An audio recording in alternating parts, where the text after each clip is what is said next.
Hello everyone, my name is Mad Radio DX UK.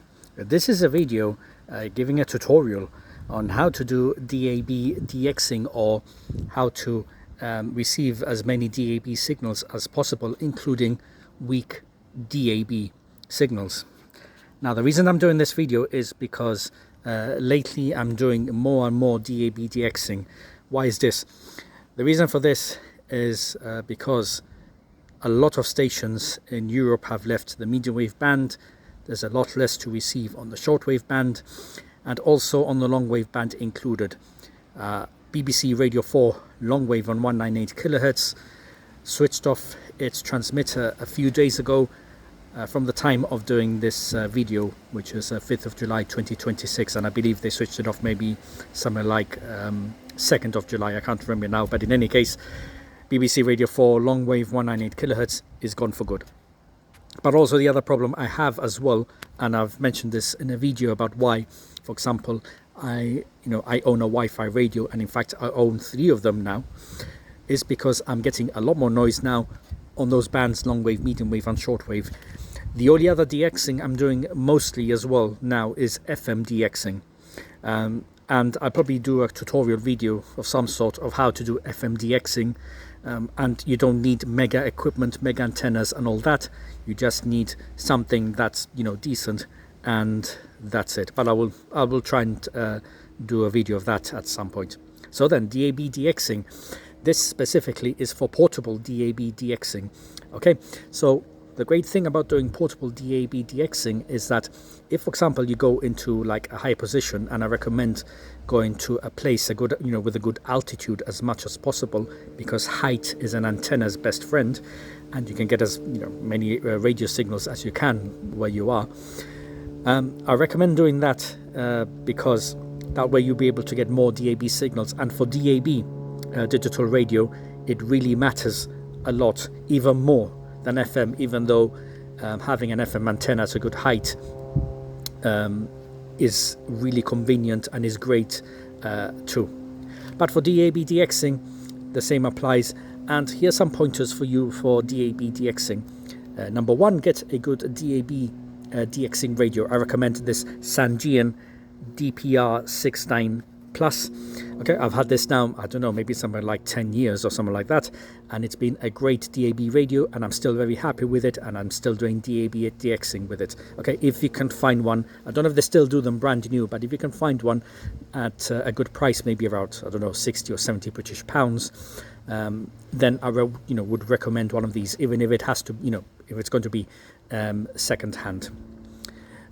Second thing as well is that like I said, you have to be in a place with good height, good altitude, okay? Because that really matters for DAB DXing, same as when you do things like FM DXing, for example, as well. The third point as well I want to make is that conditions matter too a lot on the DAB band, same as what happens on the FM band too.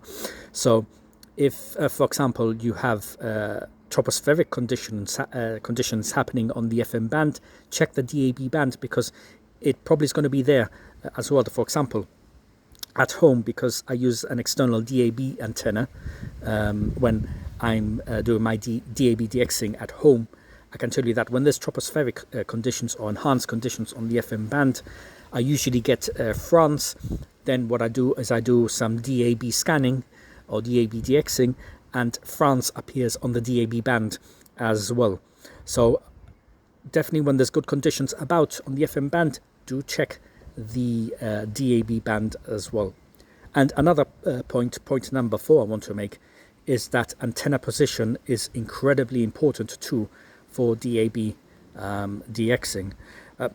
The thing is, like for example, with doing DAB DXing with this portable radio, you have to be in a specific direction, more specific than FM DXing, because of the nature of DAB signals, which is line of sight. FM is the same as well, it's line of sight, but DAB signals are definitely more sensitive than FM signals, I can tell you that. So you probably have to try and keep as still as much as you can when doing DAB DXing. I know it's hard for somebody that likes to move a lot or finds it hard to keep still like I do, but you have to keep still or still as much as you can when doing DAB DXing, especially when you're doing a DAB Autoscan as well. Same as well, if you're going to do DAB DXing at home and you've got an external antenna, make sure it's pointed in the best direction possible to to get as many signals as you can.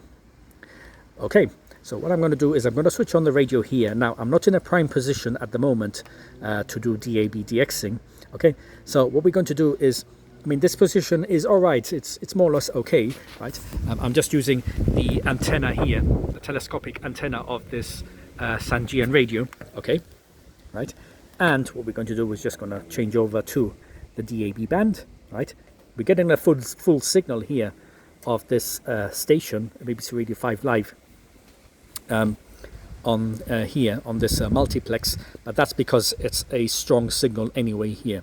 Okay, so what I'm going to do is I'm going to do an auto scan, and you have to be patient for this. Okay, and like I said, if you can keep the antenna still or keep it in a certain direction as much time as possible, this will be very convenient. But of course you have to make sure that the how can I say, you are in a good position. So before I do the auto scan on this, we're going to try and determine if we can get a weak signal, what's the best place to get a weak signal. Okay, right, so what we're going to do is, I think it's actually best to do an auto scan. So we're just going to do an auto scan first. All right, so we'll actually do the auto scan first before finding or trying to find weak signals or the best weak signal path or direction. Okay, so best to do an auto scan first. Okay, so like I said, you have to be patient with this because it takes time. Okay, and yeah, just let it do its thing. Don't interrupt the auto scan at all, just let it run. Okay, so yeah, something else about this Sangean radio is that the battery life is very good as well on this. I do recommend having Duracells or energizers. I recommend energizers more because I'm using them more now. I prefer them than Duracells because Duracells, when they start to run out, they leak, and I'm not very impressed by that. The energizers, they seem to last just as long as the Duracells, and they do very well on this radio. You can have rechargeable batteries as well on this radio. As you can see there, I've still got the rechargeable sticker on it, so stick some rechargeable batteries on it, the AA ones, and I forgot to say it takes AA batteries, and yeah, you can have it charging through this radio using the power adapter that comes with this radio, or that should come with it if you're going to get it second hand. So 165 stations, okay, that's not too bad really. Okay, what I'm going to do, because let's see, I know for a fact here that London, even though I'm about 50-60 miles away from the London multiplexes on DAB, I know London comes in fairly well, and I mean it's quite audible. So let me just go here, just show you that this one is from London. There you go, London 3. That's the London 3 multiplex. Okay, sorry if the wind is blowing through the microphone of the camera. The wind has just picked up a moment ago. Okay then, so right now,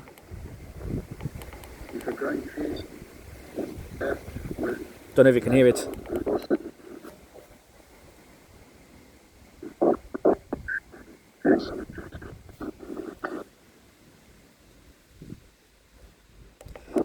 Okay, so that garbling there is because it's a weak signal.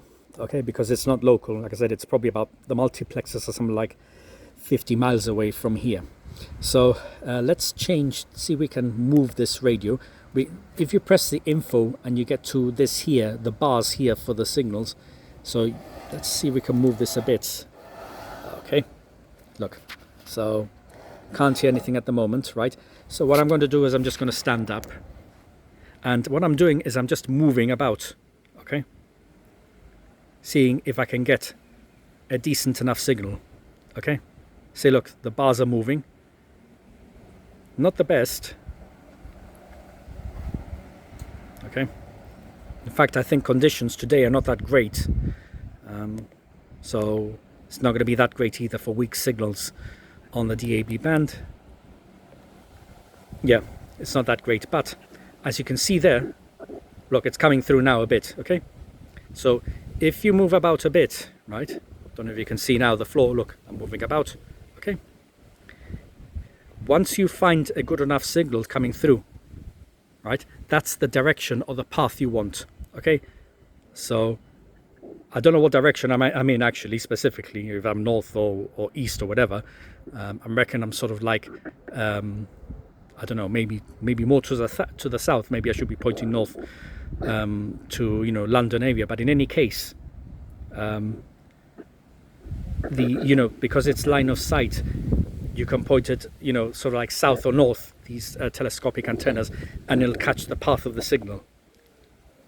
Okay, so there, right? And if I move it, this is what I'm going to show you about how sensitive DAB signals are. If I move the radio a bit, right, I mean, I know it's losing signal anyway. See, look, I've moved it to the right here and it's disrupted the signal. Okay, if I move it back down to the path where the signal was coming in before, right, it's coming back again. Now if I go left again, right, it's struggling again to get a signal, even though it was getting a little bit of it. Okay, not too bad here, but again getting disruptive. And if I go here, it's a little better, but again the problem is conditions are not that great on the DAB band. I'm going to move forward a bit and see if I can get it a little better. And in fact, I'm just going to move, let me just move to a different place here. Let's see if I move here. It's coming in. There we go. That Allah the Almighty has endowed both above and below okay. the earth. And now I'm just going to move a little to the left. See, look, I'm moving a little to the left. Signal is getting weaker. I'm going to the right. Okay, going to that path or direction that I had that signal. In fact, it's gone again. This is a problem with DAB DXing. It can be so awkward. And yeah, and I think it's, there we go. We've got it back again. Just going to keep it still here in this direction. Okay, pointing there. Utilization of natural resources. Signal is quite stable. Certainly, for making such efforts. And I'm going to move to the right. And again, just moving slightly to the right disrupts the signal. It's still sort of there. But if I go back to that direction path I was in before, advanced qualifications, it's a little better than when I was to the right. Okay, so I'm just going to go to the right again. These resources. See, look, I'm just going to go a little bit to the left again. Again, not so good signal, but if I go to the right here, again, it's coming back. Again, this is the thing, you have to be so precise. Okay, you have to be so precise with with your antenna for DAB DXing. Okay, so there, right. So then, that was an example of DAB DXing. This has been a tutorial for DAB DXing. I wish you all the best of luck in DAB DXing when starting out. So there, I know it's going to be awkward, it's going to be difficult, and it's probably going to be a test of patience doing DAB DXing. But if you keep on insisting and practicing, you'll get the hang of it, and you'll get experience in doing it as well. And it will either complement the other DXing you like to do, if you still like to do medium wave, long wave and short wave DXing, if you also do FM DXing, or if you're just starting out to do DXing, weak radio signal hunting as a hobby. DAB DXing might be a difficult one to start with, but at least it'll give you a good idea of how radio signals and weak signal hunting actually works. And you can apply that too as well if you want to do other things like FM signal, weak signal hunting, which again is line of sight, the same as DAB, in which the antenna has to be in a specific path or direction as well. And also medium wave DXing too. It's it's also, you know, the signals are also directional too. Shortwave not so much. Shortwave, it's more the ionosphere, the atmosphere in the sky that dictates the propagation. You don't have to have your antennas, you know, in a specific direction. So that's a good thing, you know. Okay then, so I hope this video helped. Thank you very much for watching.